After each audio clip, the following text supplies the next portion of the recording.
Children, today I am going to teach you future tense. Everyone open chapter 14. Future tense. Simple, continuous, perfect continuous.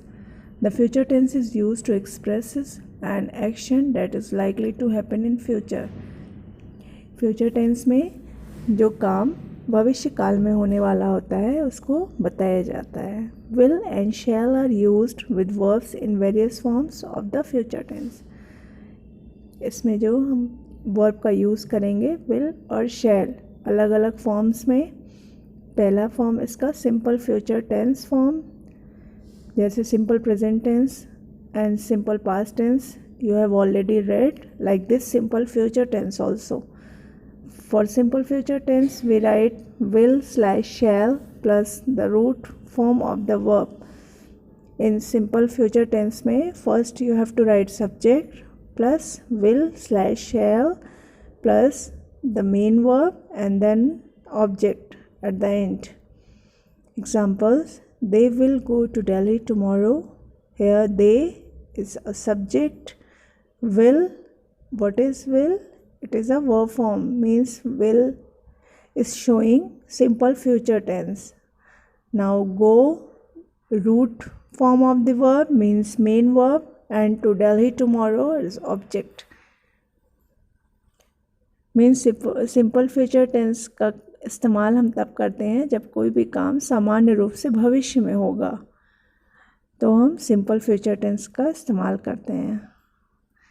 Examples are given. A. The government will build a hospital in this village. B. She will be appearing for engineering entrance exam this year. Here you can see will also, shall also.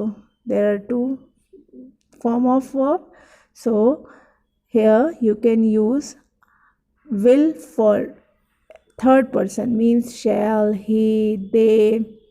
And whenever you see I or we, you will use shall. Here see the example. See, I shall be meeting a very old friend after 10 years. Here shall is using because subject is I. And D, Sumit will have left for Dubai by next Sunday. So here will because of Sumit, and Sumit is a third person. Like this, E, she will have been living in this town for 5 years. Here she also third person, so here will is using. Like this, the future tenses form of verbs are printed in bold in the above sentences. Here it is in bold letter. You can see the dark black color given, no? So that is a bold color. Read the table given here and you will understand the uses of various forms of future tense. Number 1, simple future tense. Number 2, future continuous tense. Number 3, future perfect tense. Simple future tense, first structure like this: subject plus will or shall plus main verb, first form plus object. Example you can see, she will do well in her exam. So in simple future tense, always used to express an action that will take place in future. कोई भी काम जो भविष्य काल में होगा उसके लिए सिंपल फ्यूचर टेंस का इस्तेमाल करते हैं.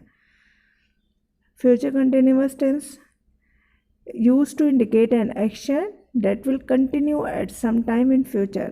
ये काम भविष्य काल में होगा लेकिन ये लगातार होता रहेगा. Continuous, so that this work should be continuous.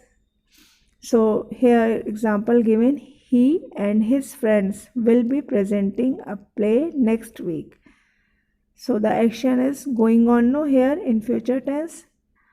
Like this, future perfect tense used to show the completion of an action by a certain time in the future. यहाँ पे काम जो होगा वो भविष्य काल में पूरा हो चुका होगा. Like this, we hope all the problems will have been solved by the end of the week. Used, now come on next point, simple future tense, used to indicate an action that will happen as a regular phenomenon or as a habitual thing.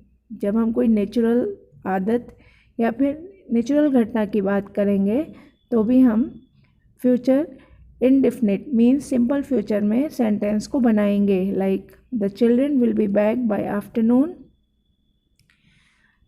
यहाँ पे क्या हो रहा है, the children will be back by afternoon, बच्चे शाम तक वापस आ जाएंगे। मीन्स ये क्या है, आदत है बच्चों की कि वो शाम तक वापस आ जाते हैं। That is a habitual thing. So this sentence is in simple future tense. Next point of future continuous tense, used to express an action that is fairly certain to happen in the future। यहाँ पे क्या होगा, action को express करेंगे जो कि निश्चित ही चलता रहेगा फ्यूचर में। मीन्स सर्टेन है कि वो काम होता रहेगा फ्यूचर में, तो इसलिए इसको फ्यूचर कंटिन्यूअस टेंस में रखा गया है इस तरह के सेंटेंसेस को। Example, mister Mehta will be shifting to his native place after retirement. Means ये निश्चित है कि मिस्टर मेहता रिटायरमेंट के बाद अपने जन्म स्थान वाले गांव पर चले जाएंगे। ये निश्चित है इसलिए फ्यूचर कंटिन्यूअस टेंस में इस सेंटेंस को रखा गया है। Like this, used with time expressions like by that time, by then, by next week और by the 10th of next month and so on. अगर इस तरह के वर्ड दिए रहेंगे सेंटेंस में, बाय देन या फिर बाय नेक्स्ट वीक और by the 10th of the next month, तो ये फ्यूचर परफेक्ट टेंस की कैटेगरी में आते हैं। सिंपल फ्यूचर टेंस का last point, see the table, used to express the speaker's assumptions about the future.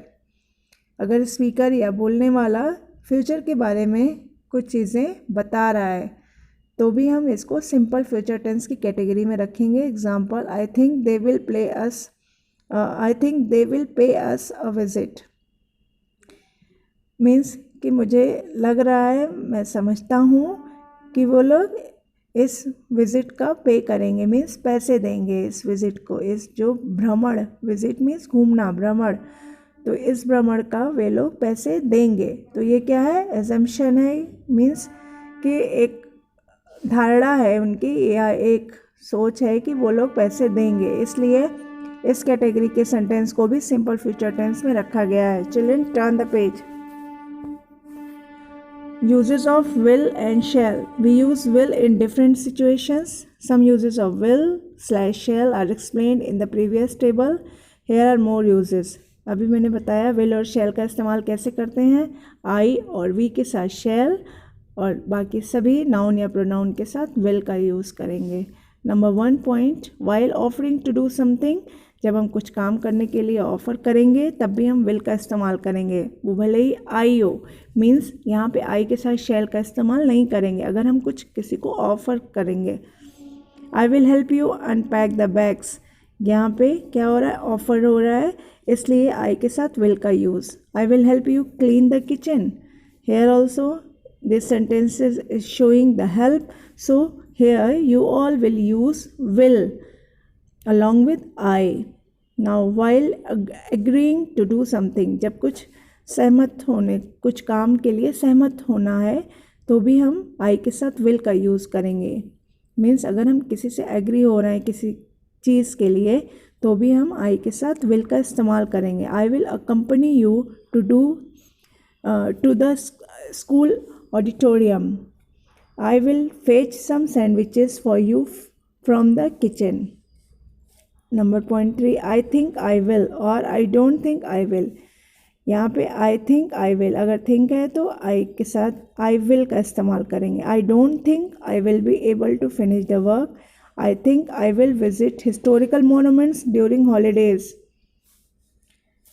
While asking somebody to do something, अगर हम किसी से कुछ करने के लिए कहेंगे तो भी हम विल, यू के साथ विल का इस्तेमाल करेंगे। Will you please get me a glass of apple juice. Next, to express an action over which the speaker has no control, ऐसा कुछ काम जिस पे स्पीकर को कोई कंट्रोल नहीं है तो हम आई के साथ शैल का इस्तेमाल करेंगे। I shall get wet in this downpour, I shall dirty my shoes in this folded street. Uses of going to is use to suggest a person's intention to do something in future. Going to का use होता है जब कोई person future में कोई काम करने की इंटेंशन रखता है। It is also use to make prediction about future on the basis of some observation और साइन।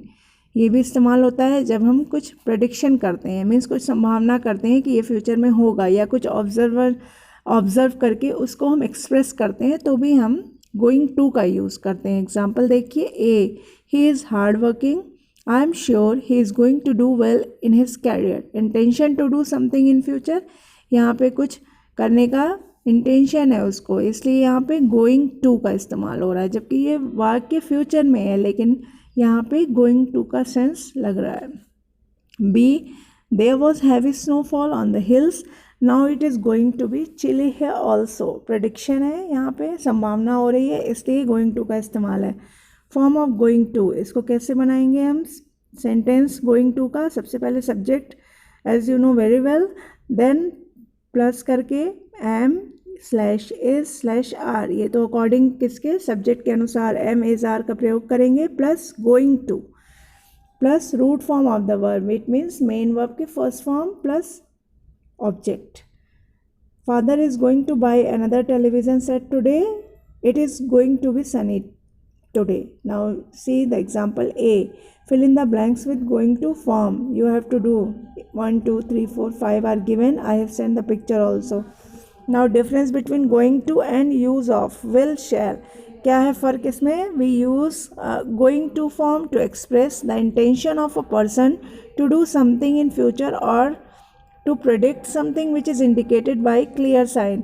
जब हम किसी को इंटेंशन रखते हैं कि वो काम वो करेगा फ्यूचर में, या फिर हम संभावना रखते हैं, तो हम गोइंग टू का इस्तेमाल करते हैं। We use will shall to talk about action that are likely to acquire in future. एक दूसरा विल और शैल का इस्तेमाल तब करते हैं जब ये पता होगा कि हम अपने एक्शन को ख़त्म करेंगे फ्यूचर में, which are sometimes not in our control, जो कभी हमारे कंट्रोल में नहीं होता है कभी कभी।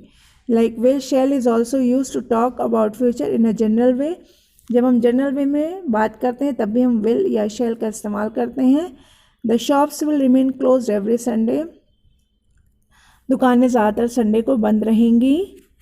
It is a general way that we are talking usually in our daily routine. Now everyone turn the page.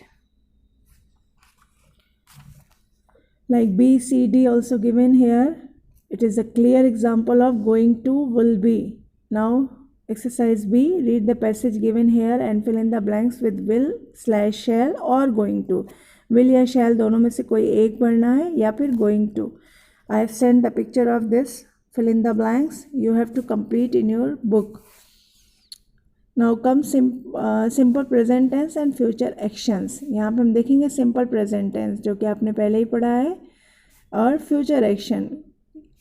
Sometimes the simple present tense is used to indicate an action that will take place in future. कभी कभी ऐसा होता है simple present tense का इस्तेमाल action का तब करते हैं जो उस काम ख़त्म होगा फ्यूचर में या फिर अपनी जगह बनाएगा फ्यूचर में, ऐसा simple present tense भी होता है।